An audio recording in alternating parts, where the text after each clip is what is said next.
Hey y'all, it's me, Sister Girl Tuesday, back at it again with another video.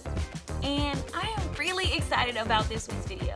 So if you've read the title, you kind of have an idea what we're doing today. We're doing tuna salad the vegan way. And I know how that sounds, because I was skeptical when my friend shared a recipe for vegan tuna-less tuna salad. I was like, nah. But when I tell you, I was pleasantly surprised at just how poppin' this recipe came out to be. Y'all, you gonna love it. I want you to tell me about it in the comment section, so don't forget to like, comment, share, and subscribe, and I will see y'all next time.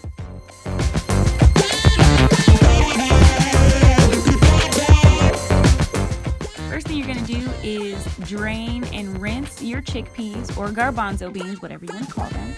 And then I'm gonna just transfer about half of them into a glass bowl and start mashing them up. Now you can either mash them with a fork or you can put them in your food processor.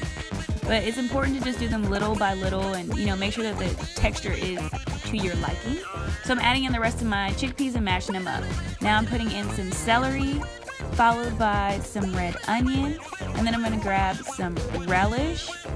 And then I'm using my favorite mayonnaise substitute, which is just mayo. And I'm gonna give all of that a really good stir.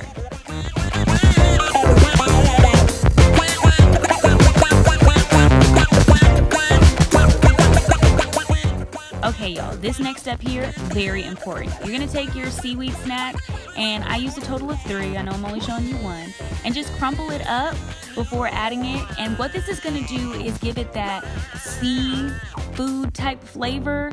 So you can find nori chips already like crumpled up, or you can just crumple them like I did here. You guys, it's a major key. So continuing to season, I'm just gonna add some coarse ground black pepper and some Himalayan pink salt. Give everything a final stir, and that's it. Y'all, I ate this with some crackers and I made myself a sandwich. And when I tell you poppin', I mean it. So tell me what you guys think about this video.